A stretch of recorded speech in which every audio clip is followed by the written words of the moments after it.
नमस्कार। Good evening सभी प्यारे दोस्तों को। तो आज फिर हाजिर हूँ मैं आपके साथ में नई क्लास लेके। तो गुड इवनिंग सभी को, नमस्कार। जुड़ जाइए, फटाफट फिर शुरू करते हैं आज की हमारी क्लास। और आज हम लोग बात करने वाले हैं नेक्स्ट अगले मुद्दे पर। और आज हमारा जो टॉपिक है वो रहेगा पंचायती राज में अनुच्छेद। तो वहीं से हम लोग शुरू करेंगे। अभी तक हमने जिला आयोजना समिति के बारे में पढ़ा और जो भी फैक्ट है आपके पंचायती राज के वो हमने कर लिए हैं, ठीक है। और उसके बाद में आपका आएगा अगला जो पॉइंट आएगा वो होगा पैसा अधिनियम।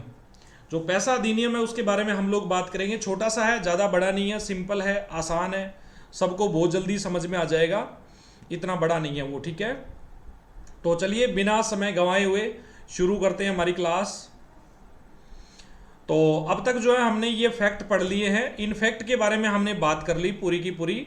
और पंचायती राज का ढांचा तो हमारा बहुत पहले ही हो चुका है। और जिला आयोजना समिति के बारे में मैंने आपको बताया था और वो कंप्लीट आपका हो चुका है। तो अब बढ़ते हैं हम लोग कुछ आर्टिकल के बारे में, अनुच्छेद के बारे में पढ़ते हैं। और ये आपके वीडियो प्री में क्वेश्चन आया था। और वीडियो प्री में क्वेश्चन आया था, बहुत सारे बच्चों को कन्फ्यूजन हुए थे। तो अनुच्छेद 243 जो है वो किसकी बात करता है? परिभाषाओं की बात करता है, ठीक है। परिभाषाओं की, डेफिनेशंस की बात करता है ये। तो इसमें क्या दे रखा है? परिभाषाएं। इसमें परिभाषाएं दी गई है, ठीक है। तो इसमें परिभाषाएं कौन कौन सी ये आपने देखनी है कि किस टाइप की परिभाषाएं इसमें दी हुई है।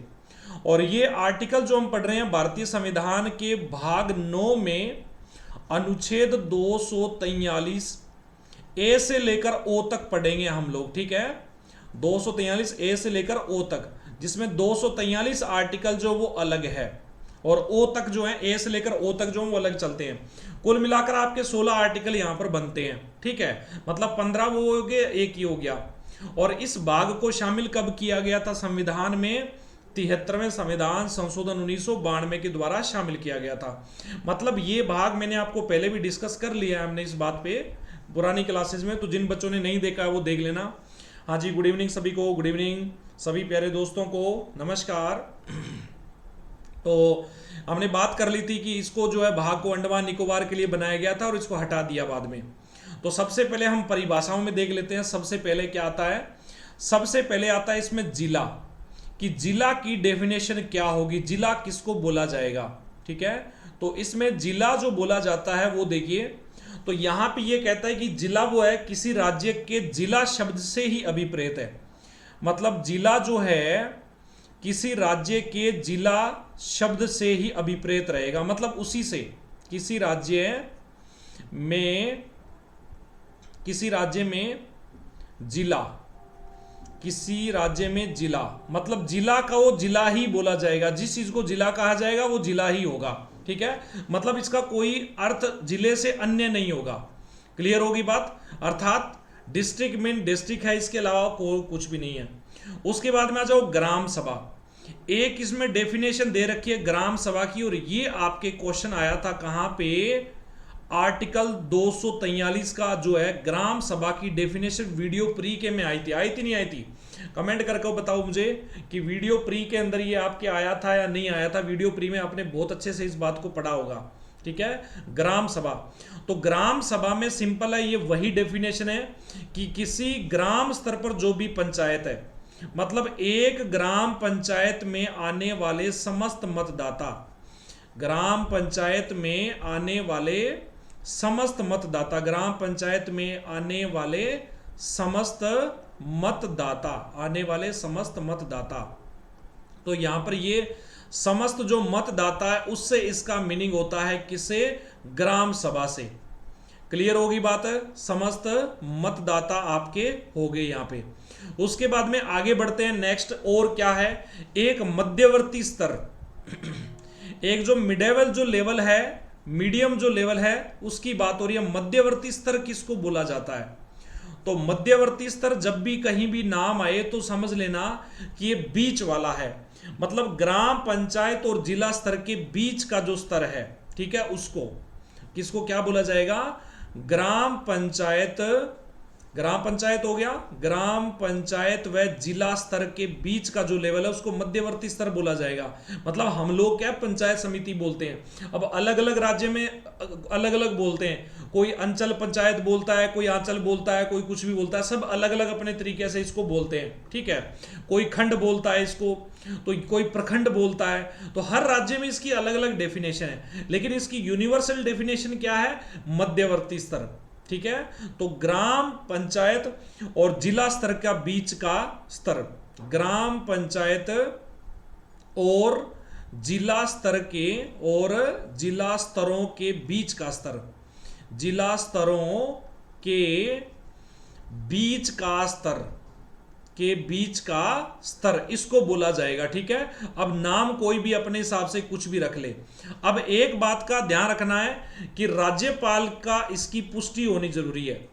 राज्यपाल जो इस बात की पुष्टि करेंगे कि इसको क्या बोला जाएगा, ठीक है। राज्यपाल इस बात की पुष्टि करेंगे, तो राज्यपाल की पुष्टि यहां पर थोड़ा अनिवार्य रहेगी कि उस बीच वाले लेवल को यहां पर क्या बोला जाएगा, ठीक है। लोक अधिसूचना के द्वारा इसको जो भी इसका नाम निर्दिष्ट किया जाएगा वही उसको माना जाएगा मध्यवर्ती स्तर, ठीक है। उसके बाद में आता है पंचायत। भाई पंचायत किसको बोलेंगे? जब भी पंचायत बोला जाए, हाँ जी, गुड इवनिंग सभी को, सभी के कमेंट पढ़ रहा हूं, नमस्कार, राधे राधे। मैं कमेंट सेक्शन में आपके साथ में मौजूद हूं, आज मैं आपके साथ में ही हूं, उस साइड से हूं मैं आपके साथ में, ठीक है। तो पंचायत का ये कह रहा है कि ग्रामीण क्षेत्र के लिए जो अनुच्छेद, यहां पर ये कहता है कि ग्रामीण क्षेत्र के लिए, ग्रामीण क्षेत्र के लिए अनुच्छेद, ग्रामीण क्षेत्र के लिए जो अनुच्छेद है, अनुच्छेद 243 ख, ठीक है, क ख, क से ए और ख से बी, 243 ख, इसके अधीन कोई भी संस्था हो, के अधीन गठित कोई भी संस्था, के अधीन गठित कोई भी संस्था, अधीन गठित कोई संस्था जो है इसको हम लोग बोलेंगे। क्लियर होगी? उसी को जो है पंचायत बोला जाएगा, चाहे कुछ भी हो वो। क्लियर होगा? अब अगर बोला जाए कि पंचायत का क्षेत्र किसको बोला जाएगा, ये सारी डेफिनेशन दे रखी है इस आर्टिकल में, ठीक है। पंचायत का क्षेत्र, तो पंचायत का क्षेत्र यहां पर बिल्कुल वही कि पंचायत का जो भी प्रादेशिक एरिया होगा उसको बोला जाएगा, ठीक है। पंचायत का जो भी प्रादेशिक एरिया है उसको बोला जाएगा पंचायत का क्षेत्र। पंचायत का प्रादेशिक एरिया, प्रादेशिक एरिया उसको पंचायत का क्षेत्र बोला जाएगा, प्रादेशिक क्षेत्र।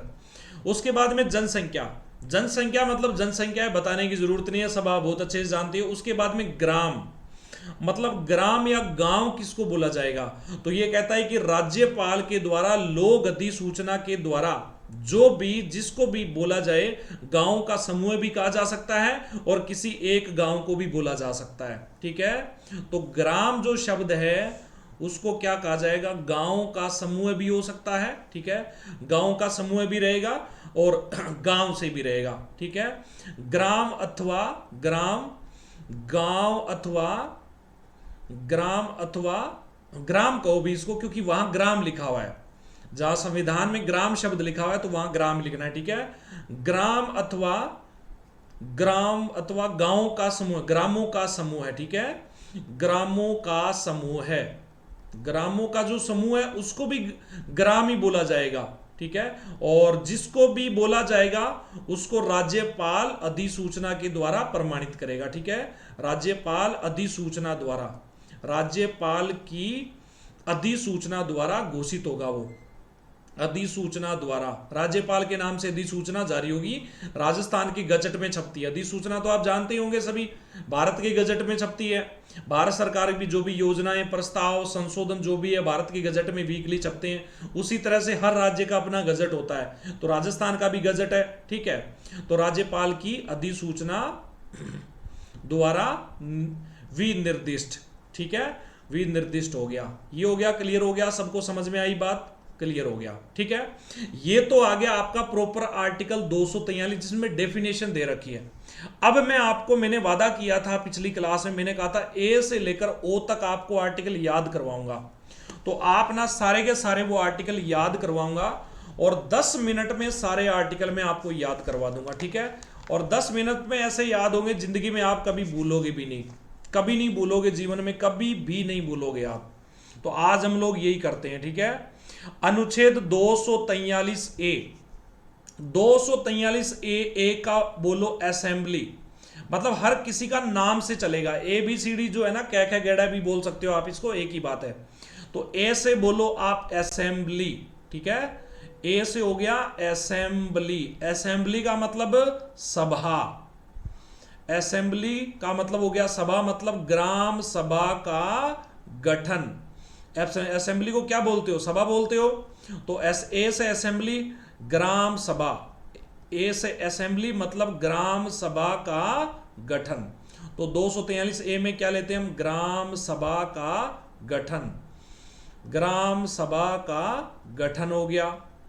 क्लियर होगी बात, समझ में आ गया। ग्राम सभा के गठन, परिभाषा कहां पर है, परिभाषा पिछले वाले में 243 में, परिभाषा यहां है और जो गठन वाली जो बात है वो यहां पे है, ठीक है। हाँ, कोई पूछ रहा है क्या, कुछ किसी बच्चे को कुछ पूछना हो तो पूछ लेना, ठीक है।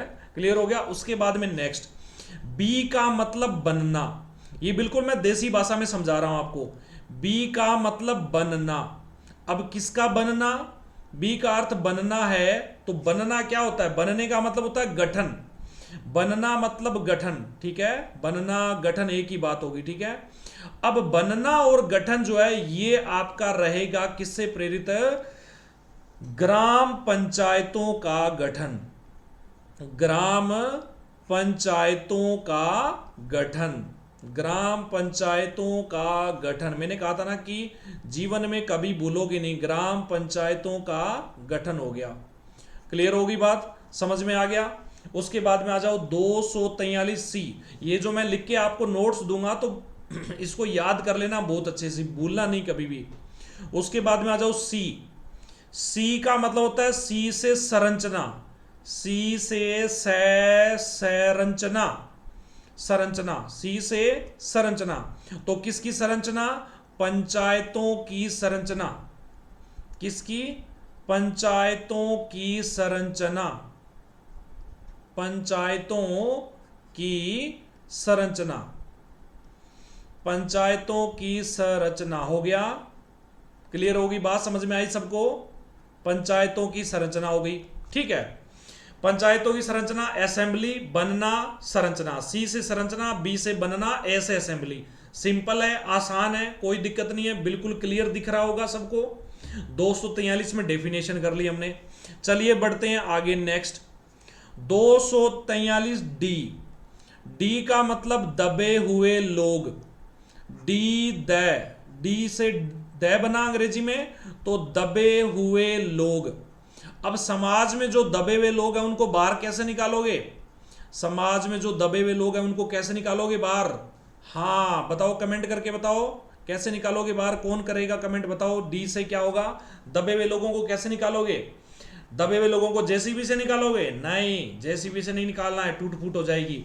दबे हुए लोगों को निकालेंगे आरक्षण से, हाँ बिल्कुल सही बताया अभी इन्होंने, ठीक है। दबे हुए लोग, तो ये क्या है, पंचायती राज में आरक्षण का प्रावधान, क्या आएगा, पंचायती राज में आरक्षण का प्रावधान, पंचायती राज में आरक्षण का प्रावधान हो गया। क्लियर होगी बात, आगे समझ में सबको। अब आ जाओ नेक्स्ट अगले पॉइंट पे, डी आ गया। अब आ जाओ ई पे, ई का मतलब हो गया, ई से ईयर साल अवधि। ई को कैसे याद करोगे, ई को याद करना है ईयर साल अवधि, ईयर साल अवधि से याद करो आप इसको, ईयर हो गया, साल हो गया, अवधि हो गया, ठीक है। तो ई किसकी बात कर रहा है यहाँ पे, ये कै खे गड़े से कोई बच्चा याद करना चाहता है तो वो भी कर लेना, ये कै खे ये अड़य चल रहा है, ठीक है। ये कौन सा चल रहा है, अड़य खाली, अड़य खाली। और ये कौन सा हो गया, ये कै खे ग घ, ये ग हो गया, ग ग गा घी घी, तो ये हो जाएगा ये का, और ये खा, और ये गा, और ये हा, ठीक है। क्या ख ग गड़ है, ईयर साल अवधि। तो ये क्या कहो दे, पंचायतों की अवधि, ठीक है, हंसो मत रे, पंचायतों की अवधि, ठीक है, पंचायतों की अवधि कितनी होती है? 5 वर्ष होती है पंचायतों की अवधि। हो गया, अवधि याद हो जाएगा सबको, मेरे हिसाब से किसी को कोई डाउट नहीं होगा, बिल्कुल याद हो जाएगा अच्छे से, पंचायतों की अवधि। उसके बाद में आ जाओ एफ। एफ को क्या बोलोगे? एफ को बोलना है च, च, ठीक है, च हो गया। च मतलब 243 एफ। एफ का मतलब फेल होना, एफ का मतलब फेल होना। फेल होना का फेल हो गया मतलब क्या हो गया? अयोग्य हो गया। फेल हो गया मतलब व्यक्ति क्या हो गया? अयोग्य हो गया है, ठीक है। तो क्या लिखना है? पंचायतों में, पंचायतों में अयोग्यता, पंचायतों में अयोग्यता संबंधी प्रावधान। अयोग्यता, अयोग्यता, योग्यता नहीं, अयोग्यता मतलब बताया है ना अयोग्यता मैंने, अयोग्यता संबंधी प्रावधान। घर में पक्का शौचालय, पहले शिक्षा वाला था, 2 से अधिक संतान नहीं होनी चाहिए, 5 साल से ज्यादा अगर किसी को सजा हो गई तो अयोग्यता संबंधी प्रावधान। ये सारी बात आ गई इसमें, ठीक है। और आ जाओ, और क्या क्या है नेक्स्ट? नोट हो गया सबका? डी ई एफ हो गया। अब आ जाओ नेक्स्ट, जी और एच। जी और एच को क्या बोलेंगे? छ और ज।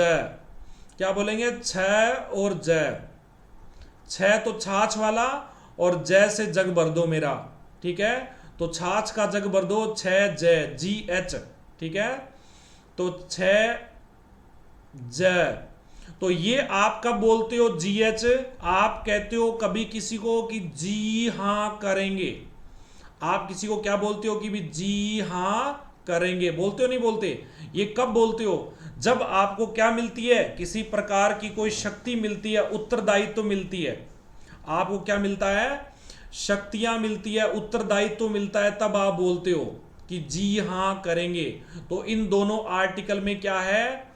पंचायती राज, पंचायती राज की शक्तियां, पंचायती राज की शक्तियां, पंचायती राज की क्या आ गई? शक्तियां आ गई। पंचायती राज की शक्तियां, सारी की सारी शक्तियां टोटल, कौन सी शक्तियां? शक्तिमान वाली शक्तियां, ठीक है। जो भी मतलब जो भी इसमें 29 विषय आते हैं वो सारे आ जाएंगे। शक्तियां, प्राधिकार, उत्तरदायित्व, शक्तियां, प्राधिकार, उत्तरदायित्व। एक बार क्या हुआ कि घर पे मेरी भांजी बैठी हुई थी और शक्तिमान आ रहा था, तो मैं उसको देख रहा था। तो मैंने उसको बोला कि कितना बढ़िया आ रहा है ना ये सीरियल। तो वो कहती क्या है मामू, क्या देखते रहते हो, ये मुझे नहीं अच्छा लगता, ये पागल बनाते हैं ये। मैंने कहा यार कमाल हो गया, हमारा तो फेवरेट होता था है, और हमारी समझ तो, हमें तो सब ओरिजिनल लगता था उस टाइम। हम तो सोचते थे कि ये जो चक्कर घूम रहा है ना इसकी, हमारी छाती में आके लग जाए, हम ऐसा सोचते थे उस टाइम, ठीक है। और यहाँ बच्चे अभी से ही वीएफएक्स समझने लग गए। कमाल है भाई, गजब है। मतलब वक्त वक्त का कितना फर्क होता है। आई, आई से क्या होता है? इनकम। आई को कैसे याद करोगे? जय से झंडा, ठीक है, जय से झाड़ू, जय से झंडूराम। तो आई से हो गया इनकम। इनकम का मतलब हो गया फाइनेंस, इनकम पैसा, मनी, धन, आहा, ठीक है। आहा जिंदगी मतलब पैसा, आहा जिंदगी। तो इनकम हो गया। तो पंचायती राज में वित्तीय पोषण हेतु क्या करोगे? पंचायती राज में वित्तीय पोषण हेतु, पंचायती राज में वित्तीय पोषण हेतु किसका गठन? वित्तीय पोषण हेतु राज्य वित्त आयोग का गठन। किसका गठन होता है? राज्य वित्त आयोग का गठन, राज्य वित्त आयोग का गठन। हाँ, हंसने की बात नहीं है रे, रियल बात है, बिल्कुल हंस रहे हो, मुझे पता है आप। तो जे का मतलब जांच करना, जे का मतलब जांच करना, जे का मतलब होता है जांच करना। किसकी जांच करना? पंचायत के लेखाओं की जांच करना। किसकी? पंचायत में ऑडिटिंग करते हैं सारी की सारी। और जे से आ जाएगा आपका ये खाली, हम तो इसको ये ही बोलते थे, आप क्या बोलते हो? च छ जय जय ये, हम तो ये बोलते थे, अब बच्चे पता नहीं क्या बोलते हैं। तो जांच करना, पंचायत के लेखाओं की जांच करना। किसकी? पंचायत के लेखाओं की जांच। किसकी? पंचायत के लेखाओं की, मतलब पंचायत में जो भी पैसा खर्च हो गया, कल को आप वीडियो शीडियो बन गए, ठीक है, पंचायत के लेखाओं की जांच। तो पंचायत के लेखाओं की जांच होगी, पूरी ऑडिटिंग होगी, पता चले कहीं रिश्वत रिश्वत किसी ने घूस तो नहीं खाई, कोई घूस वूस तो नहीं खा गया तो घूस नहीं खानी है किसी को, ठीक है। ओके, ये हो गया GH I और J, जांच करना। क्लियर हो गया। नेक्स्ट अगला पॉइंट, अगला आता है के को कैसे याद करोगे? के से होता है कैंडिडेट, के से होता है कैंडिडेट, के से क्या होता है? कैंडिडेट। और ये इसके बाद में कौन सा आता है? ये के बाद में टे आ जाता है, टे से टकला, टमाटर, सॉरी, कै से हो गया कैंडिडेट, कैंडिडेट, कैंडिडेट, कैंडिडेट का क्या होता है? निर्वाचन होता है। कैंडिडेट का क्या होता है? निर्वाचन होता है। तो पंचायतों के लिए कैंडिडेट का क्या होता है? निर्वाचन। तो राज्य निर्वाचन आयोग, कैंडिडेट का क्या होता है? निर्वाचन। तो राज्य निर्वाचन आयोग क्या आएगा? राज्य निर्वाचन आयोग, राज्य निर्वाचन आयोग। हो गया क्लियर सबका? राज्य निर्वाचन आयोग। उसके बाद में आ जाओ एल, एल का मतलब होता है लागू होना, लागू होना, लो भी लागू होना, लागू होना। तो लागू होने का मतलब क्या है? इसको क्या करोगे? टे के बाद में क्या आता है? ठे, ठठेरा। हम तो ठे ठठेरा पढ़ते थे, अब वो ठठेरा मेरे को अभी तक समझ नहीं आया उसका ठठेरा किसको बोलते हैं। और वो चित्र भी मैं देखता था बचपन में, उसको ठे को वैसे ही याद कर लिया, लेकिन मुझे ठठेरा का मतलब समझ नहीं आया कि ठठेरा क्या होता है, किसको बोलते हैं ठठेरा। आप ही बता दो भी कमेंट में, ठठेरा क्या होता है। इसको कहता है कि पंचायतों के जो भी प्रावधान है संघ राज्य क्षेत्रों को लागू होंगे। पंचायतों के प्रावधान क्या कहता है? पंचायतों के प्रावधान, पंचायतों, मैंने बताया था ना आपको भारत में कहां कहां लागू है, कहां कहां लागू नहीं है, याद रख लेना वो सारी बातें। जम्मू कश्मीर, लद्दाख, त्रिस्तरीय पंचायती राज व्यवस्था सब बताया हुआ है मैंने आपको। पंचायतों के प्रावधान संघ राज्य क्षेत्र पर लागू होना, संघ राज्य क्षेत्रों पर लागू, संघ राज्य क्षेत्रों पर लागू।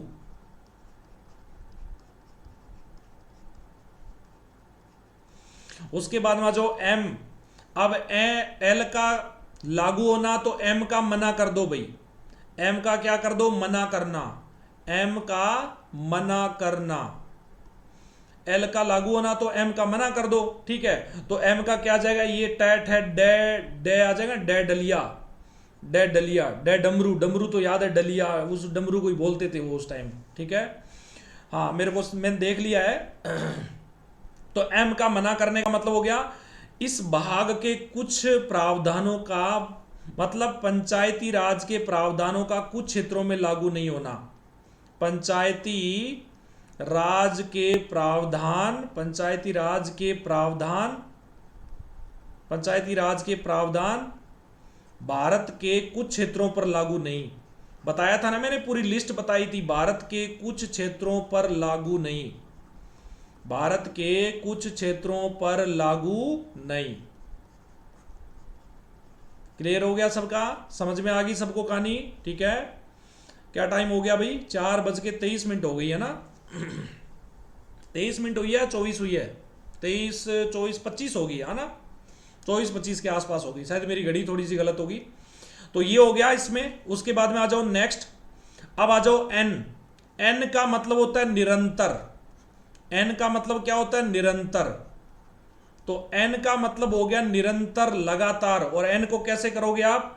टे, ठे, डे, डे से ढक्कन, ठीक है ना, ढक्कन नहीं बनना है, हमें ढक्कन नहीं बनना है। पंचायत की विधियों का लगातार बने रहना, मतलब पंचायती राज को खत्म नहीं किया जा सकता। पंचायत की विधियों का निरंतर बने रहना, क्या बोलोगे? पंचायत की विधियों का निरंतर बने रहना, पंचायत की विधियों का निरंतर बने रहना।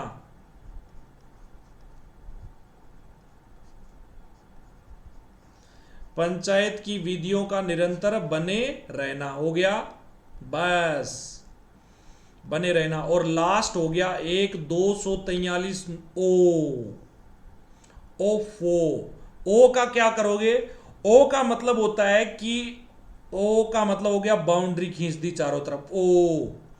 ठीक है, मतलब ओ का कर दिया ओ, बाउंड्री बना दी ना चारों तरफ, मतलब सीमा निर्धारित कर दी। क्या कर दी? बाउंड्री बना दी इसकी, बाउंड्री। क्या लिख दिया? बाउंड्री लिख दिया क्या मैंने? बाउंड्री पढ़ना भी इसको, ठीक है, बाउंड्री। बाउंड्री बना दी, रुको भी बाउंड्री ही लिखने दो, बाउंड्री। अंग्रेजी में लिख देता हूं यार, बाउंड्री। बाउंड्री बना दी चारों ओर गोल, चारों ओर गोल। ठीक है, तो ये कहता है कि निर्वाचन से संबंधी मामलों पर न्यायालय का हस्तक्षेप नहीं होना।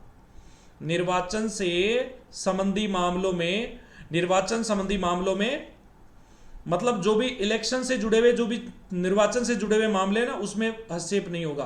किसका? उच्च न्यायालय का, उच्च न्यायालय का, जो भी है उसका।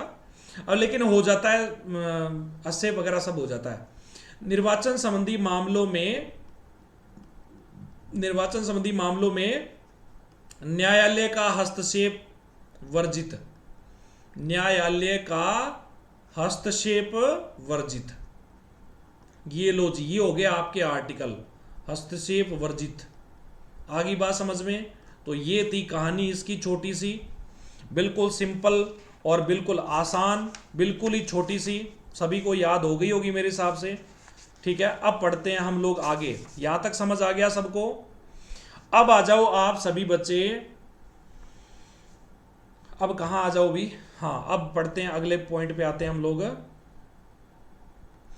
अब अच्छा, एक शायद रह गया मेरे हिसाब से, एक पॉइंट रह गया भैया आपका, जो छोटा सा था, कुछ था ऐसा, वो रह गया आपका।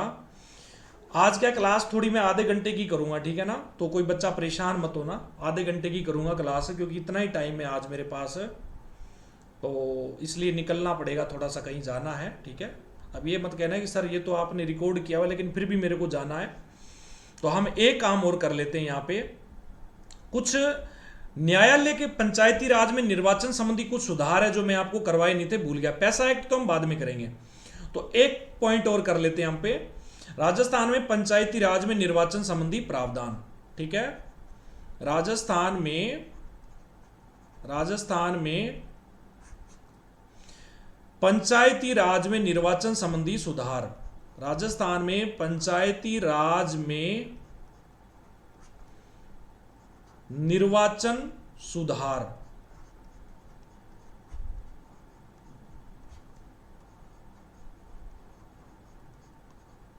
देखो इसमें पहला पॉइंट, छोटे छोटे पॉइंट है, ज्यादा बड़े पॉइंट नहीं, इजीली समझ आ जाएंगे सबको। पहली बात तो कि ऐसे व्यक्ति जिनके विरुद्ध न्यायालय ने किसी ऐसे अपराध का संज्ञान लिया है या फिर आरोप साबित हो गया है, और जो 5 वर्ष या उससे ज्यादा किसी व्यक्ति को सजा मिल रही है, तो चुनाव लड़ने पर प्रतिबंध रहेगा। ठीक है, किसी व्यक्ति को अपराध के तहत, किसी व्यक्ति को अपराध के तहत न्यायालय ने 5 वर्ष या उससे ज्यादा, न्यायालय ने 5 वर्ष या उससे अधिक क्या किया हो, 5 वर्ष या उससे अधिक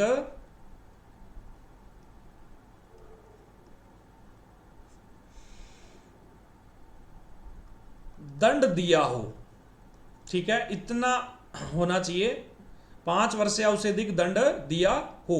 इस कंडीशन में चुनाव लड़ने पर रोक, चुनाव लड़ने पर रोक, चुनाव लड़ने पर रोक है भाई।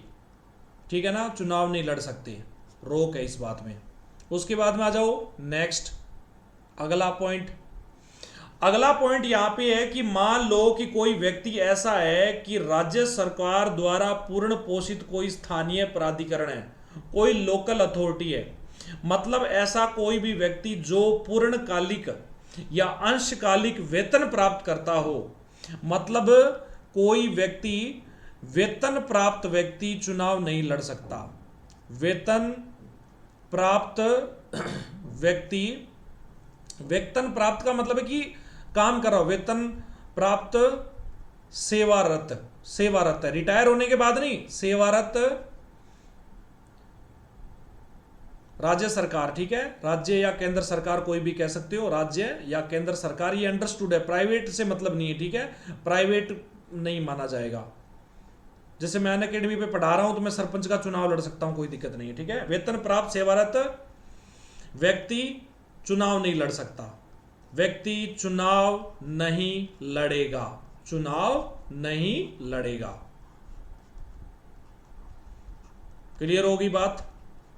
और एक व्यक्ति एक से अधिक स्थानों पर ज्यादा चुनाव नहीं लड़ सकता, एक व्यक्ति एक ही जगह पर चुनाव लड़ेगा, एक व्यक्ति एक ही जगह पर चुनाव लड़ेगा, एक व्यक्ति एक ही जगह पर चुनाव लड़ेगा।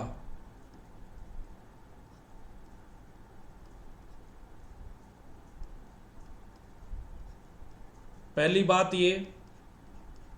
और अगर किसी व्यक्ति का नाम 2 वोटर लिस्ट में आ जाता है तो वो एक ही जगह वोट डालेगा, 2 जगह वोट नहीं डाल सकता, ठीक है, 2 जगह वोट नहीं डाल सकता, एक ही जगह वोट डालेगा। वो बाई चांस अब नहीं आता है, लेकिन बाई चांस आ जाए, कोई गलती से आ जाए तो एक ही जगह वोट डालेगा, 2 जगह व्यक्ति वोट नहीं डाल सकता।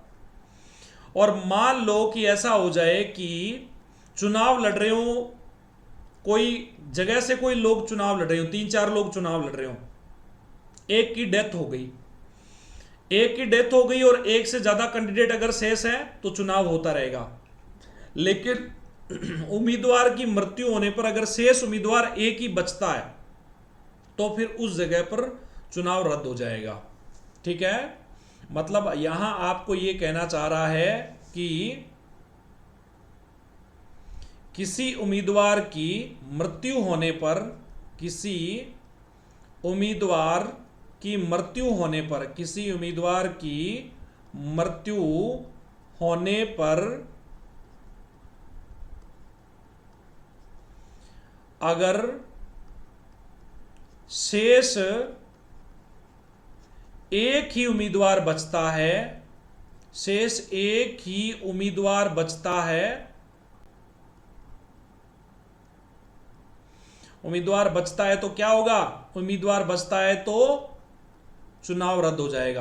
भाई फिर तो पता है वही जीतेगा, दूसरा जीतेगा ही नहीं, एक वोट पड़ेगा तो भी वही जीतेगा, बाकी से सारे नोटा डाल दो, खुद का वोट तो खुद को ही पड़ेगा ना। आदमी को इतना तो यकीन होता है भी मैं खुद का वोट खुद को ही डालूंगा, कोई ऐसा तो नहीं जिसको यकीन हो कि क्या पता मैं किसी और को डाल दूं जाके, खुद का वोट खुद को नहीं डालूं, ऐसा नहीं होता, खुद का वोट खुद को ही पड़ता है। एक ही उम्मीदवार बचता है, किसी उम्मीदवार की मृत्यु होने पर अगर शेष एक ही उम्मीदवार बचता है तो निर्वाचन रद्द, ठीक है, निर्वाचन रद्द। और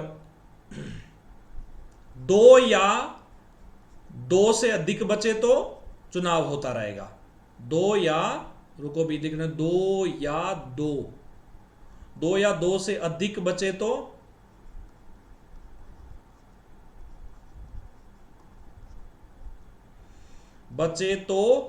क्या हो जाएगा, निर्वाचन होता रहेगा। तो ये हो गया आज की रामायण कंप्लीट, आज इतना ही करेंगे, ठीक है। आज शायद क्लास कम ही हुई है, आधा 1 घंटा ही क्लास हुई होगी मेरे हिसाब से, कम ही हुई है क्लास, तो आज हम लोग इतना ही करेंगे, बाकी हम कल करेंगे, ठीक है, क्योंकि आज थोड़ा सा जरूरी है। तो मैंने आर्टिकल करवा दिया, आप आर्टिकल याद करो, ये सारे के सारे जितने भी है 243 ए से लेकर ओ तक, ठीक है। भाग नया जुड़ा लिख देता हूं, 73वें संविधान संशोधन के द्वारा, अभी किसी बच्चे को डाउट हो तो, ठीक है, 73वें संविधान संशोधन के द्वारा,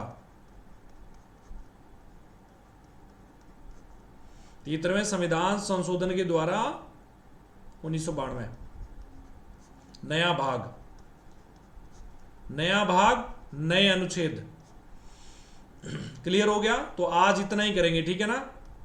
तो सभी बच्चे लाइक जरूर करो, शेयर जरूर करो, ये अपना सबका चैनल है अभी, ठीक है, ये अपन सबका चैनल है। मैं आपके साथ कमेंट सेक्शन में मौजूद हूँ हर जगह, आपको किसी भी प्रकार की अकेलेपन का एहसास नहीं होने देता, आपके साथ हर जगह हर समय मौजूद हूँ मैं, ओके, ठीक है। तो मिलते हैं वापस कल तब तक के लिए थैंक यू मेरे सारे प्यारे दोस्तों को, लाइक कर देना, शेयर ज़रूर कर दिया करो भाई, रिक्वेस्ट है आपसे, सब्सक्राइब भी कर दिया करो। Okay, thank you. जय हिंद, जय भारत मेरे सभी प्यारे दोस्तों को। मिलते हैं कल वापस। ओके, तो टाइम 4 बजकर करीब जो है 36-37 मिनट हो गया है। आज इतनी क्लास होगी, बाकी कल करेंगे। पैसा अधिनियम करेंगे कल हम, पैसा एक्ट बहुत इंपॉर्टेंट है। Okay, thank you.